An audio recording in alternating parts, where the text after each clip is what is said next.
Alors avant de commencer cette vidéo, j'aurais une confession à faire. Mais c'est un peu gênant alors...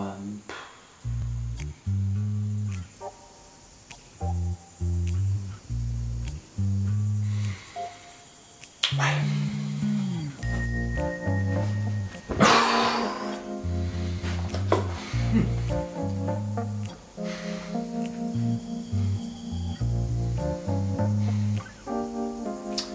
Alors dites-moi, qu'est-ce qui vous tracasse exactement? Bah c'est mes cheveux, mon chapeau, enfin ma tête quoi. Eh bien, quel est le problème avec votre tête? Non, c'est pas que j'ai un problème avec ma tête, mais il y a un truc que je comprends pas. Oui, mais encore. Bah c'est juste qu'en fait, bon, je mets tout le temps mon chapeau avec ma tête rasée en dessous. C'est votre droit. Encore heureux. Tout à fait. Mais j'espère bien. Enfin bref, le truc c'est que à chaque fois que j'enlève mon chapeau, personne ne remarque. Et pourtant je le porte genre H24 quoi. Mais ça vous gêne? Bah, à la limite non, je m'en fous, c'est pas ça le truc, c'est que quand je le remets, tout le monde me le dit. Oh bah tiens, tu mets un chapeau maintenant. Mais sérieux quoi. Bah vous dites rien. Et vous trouvez qu'il y a quelque chose à dire, peut-être? Bah j'en sais rien moi, c'est vous le spécialiste. C'est tout. Pour l'instant, oui. Ok, et quand est-ce qu'il y aura plus? Quand vous me direz ce qui cloche vraiment. Quoi? Vous m'avez compris. Bah... Oh putain. Oui, voilà, c'est ça. Allez, en piste. Ok. Yo, salut à tous, bienvenue dans Autre Chose, et aujourd'hui on va parler de la perfection. On va parler de moi en fait. Non, non, je déconne pas, pendant longtemps j'ai pensé que j'étais parfait.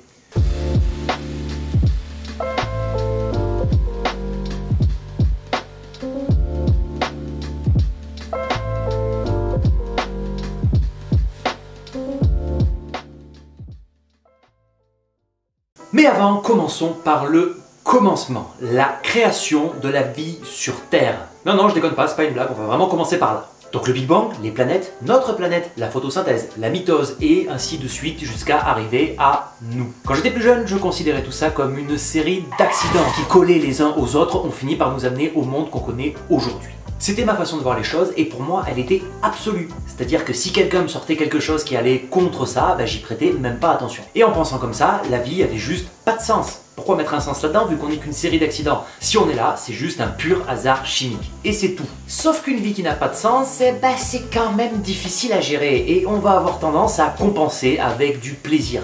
Et pour moi, j'allais de plaisir en touchant le fond entre chaque dose. Et quand j'ai voulu arrêter toutes ces conneries qui me permettaient de quand même prendre mon pied dans une vie vide de sens, eh ben ça a été beaucoup plus difficile d'avancer, surtout que je savais même pas pourquoi est-ce que j'avancerais. Et j'ai voulu essayer de mettre un peu de signification dans tout ça, en m'en rapprochant de la spiritualité. Yeah! Alors attention, hein, quand je dis spiritualité, je parle pas forcément de religion, je parle même pas du tout de religion, je parle de façon de voir les choses, de philosophie de vie, d'exercice, de méditation et de trucs comme ça qu'on va mettre en place dans sa vie et qu'on va essayer d'appliquer pour trouver du sens. Sauf que même si je partais sur des bases un petit peu plus saines, eh ben je répétais quand même toujours la même erreur.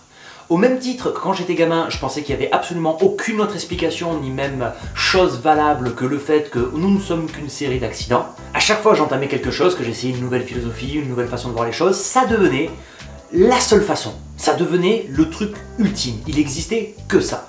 Et c'est problématique en fait. Et autant, il m'a fallu du temps hein, quand même pour travailler là-dessus et je pensais que c'était juste que bon bah quand on choisit un truc, il faut s'y tenir, il faut le faire, il faut aller jusqu'au bout et une fois qu'on est allé jusqu'au bout, on peut voir si cette chose nous correspond.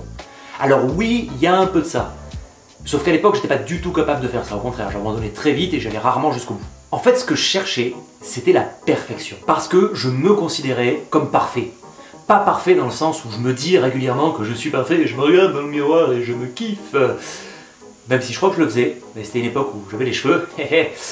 Plus parfait dans le sens où j'ai un ego tellement grand qu'il rentre même pas dans l'angle de la caméra là maintenant. Voilà, c'était comme ça. Et avec le temps et les reculs, je me suis aperçu que je limitais pas ça juste à l'aspect recherche spirituelle dans ma vie. Non, ça partait sur tous les aspects. Mon physique, ma façon de faire, mon travail, ma façon de faire au travail. Au taf, quand on me faisait des remarques, je pétais des câbles intérieurement. Je me sentais, mais genre, attaqué direct. Alors qu'en fait, c'était juste que, j'avais encore plein de trucs à apprendre. Donc forcément, quand je faisais un truc mal, on me le faisait remarquer. Et c'est normal, si je deviens patron un jour et que mon employé il fait de la merde, eh ben, je vais lui dire. Je m'en fous qu'il ait un ego gros comme ça ou pas. Je vous préviens, on va entendre plein de frottements à côté, mais j'en ai rien à foutre. Je m'en bats les couilles. J'en ai marre d'arrêter la vidéo à chaque fois et de recommencer. Donc je suis désolé pour les frottements, mais je vis dans un petit appart, au centre-ville, il y a des travaux. Ici, il y a des travaux. Ici, il y a des travaux. Là-bas, il y a une route hyper passante, juste là. Donc je suis désolé, vous aurez des bruits de fond. C'est comme ça. C'est tout, on y parle. Voilà. Je me rappelle, j'étais même pas foutu de me mettre en couple. Genre, ah, mais c'est fini, oui, de frotter. C'est un mec qui frotte, en fait. Ce mec, il est payé à frotter. Genre, on le paye, il vient chez toi et il se met à frotter des trucs. Voilà. À toi de voir ce que tu veux qu'il frotte. C'est ton choix. En bas, c'est un mec qui tape. Genre, tu le payes, il vient chez toi, il se met à taper. Et derrière, c'est un mec qui scie à la scie électrique. C'est pas mon préféré, celui de derrière. Celui d'en bas, je l'aime pas des masses non plus, mais au moins, je trouve ça cool de taper. Plus que de scier. On s'en fout. On s'en fout, on va attendre qu'il fasse une pause. Parce qu'il y a des moments où il frotte plus vénère que d'autres.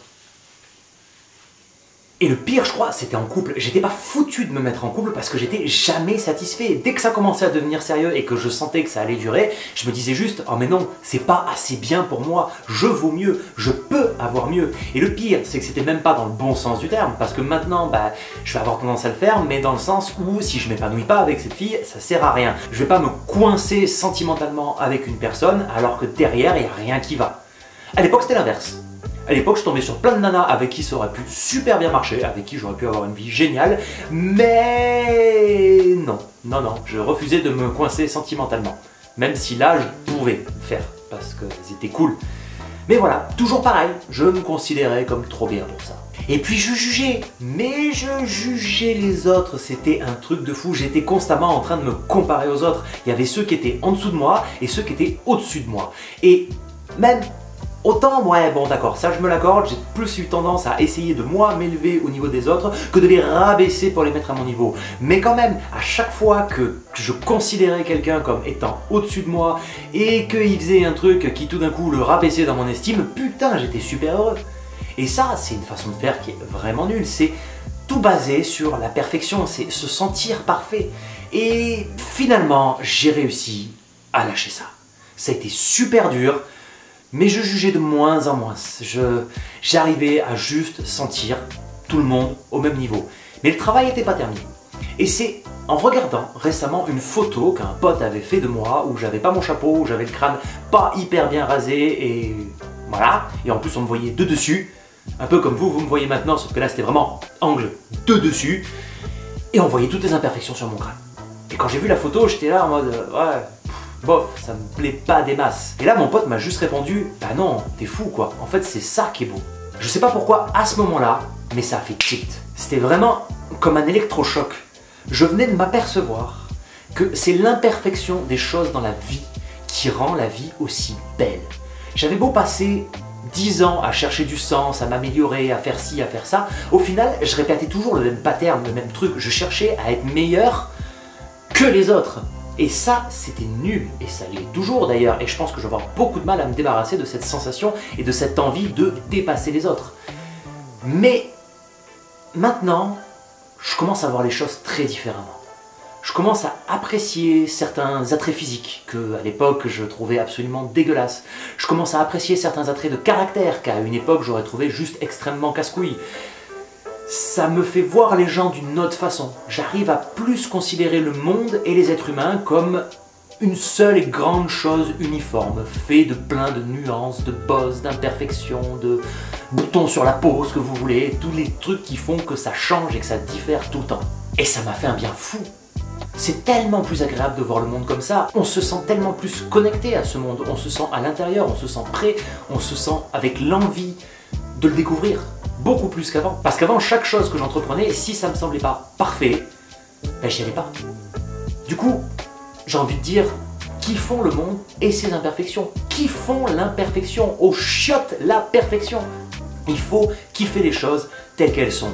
Et plus elles sont changeantes, plus elles sont diverses, plus elles sont variées, mieux c'est. Et ça fonctionne pour tout. Enfin pour tout. Oui et non, parce que je pense quand même que les mecs qui font des sports extrêmes, ils aiment bien que leur matos il soit fait de la façon la plus parfaite possible. Parce que sinon ils se tuent. C'est pas cool. Donc voilà, c'était ma réflexion sur la perfection. Et le lien avec mes cheveux dans tout ça, ben il est très simple. Le jour où j'ai perdu mes cheveux, il m'a fallu 6 ans pour m'en mettre. 6 putains d'années pour accepter que j'étais en train de devenir chauve. En plus, je suis même pas complètement chauve. Bon, c'est bien entamé quand même, hein, c'est pas beau. Enfin, c'est pas beau, on s'en fout. Et c'est ça qui m'a fait mal, juste parce que je me considérais comme parfait. Et voir mes cheveux tomber, quelque chose auquel je ne pouvais strictement rien faire. En plus, il y avait l'histoire du contrôle dans l'histoire. Alors, j'avais pas de contrôle dessus, c'était encore pire. À la limite, j'aimais pas mon corps avant, bah, j'ai fait de la muscu et maintenant ça va mieux. Donc, je peux avoir un peu de contrôle dessus. Mais alors, les cheveux, à moins d'aller payer 3000 balles une greffe, t'as zéro solution, mon pote. Et maintenant, bah, je commence à kiffer. Je commence à kiffer ma gueule avec le crâne rasé. Alors, bien sûr, hein, ça se retrouve, hein, je le laisse pas vraiment pas rasé. C'est-à-dire qu'il est toujours rasé, impeccable.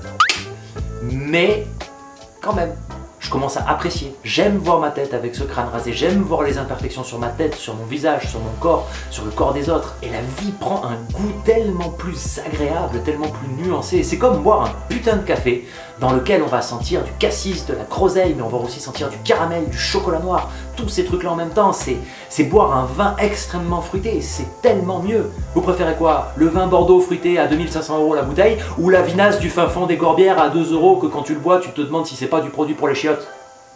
Ben pour moi, ça a été ça. Ça a été passer de voir la vie en cherchant la perfection parce que je me considérais comme parfait à accepter toutes ces notes de couleurs différentes. Et bah ça sauve, c'est tellement plus agréable. Maintenant, je sais pas du tout ce que je vais faire de tout ça, mais par contre, ce qui est sûr, c'est que je vais commencer à kiffer un peu plus les choses. Et voilà, c'est tout pour aujourd'hui, donc n'hésitez pas, hein, abonnez-vous, soutenez la chaîne, lâchez un pouce bleu et activez la cloche. Et sur ce, j'espère que vous avez pu tirer quelque chose de tout ça, et moi je vous souhaite une excellente journée. À la prochaine vidéo. Ciao. Pouf. Eh ben c'était pas facile quand même, hein.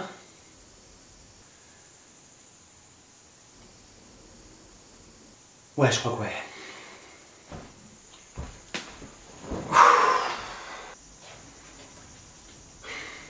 Alors, qu'est-ce que vous en pensez de tout ça? Oui, bah écoutez, au final, on aura vu que ça va, il n'y a pas mort d'homme dans tout ça. Être chauve, c'est pas si grave. Oh bah c'est sûr que vous, ça vous va bien de dire ça, vous êtes pareil que moi. Comment ça, je suis comme vous? Qu'est-ce que vous entendez par là? Bah si, bah vous êtes chauve, quoi. Non mais je ne vous permets pas, monsieur. Oh mais ça va, là, on se détend. Comment ça, on se détend? Oh mais c'est moi qui vais vous détendre, hein. Oh mais vous voulez qu'on se la donne, là, c'est ça? Oh bah je vous attends, tiens. Non mais attendez, parce que moi je...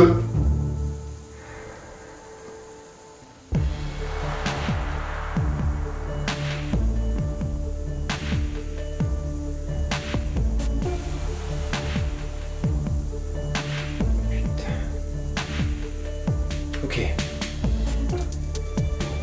Ça va bien se passer.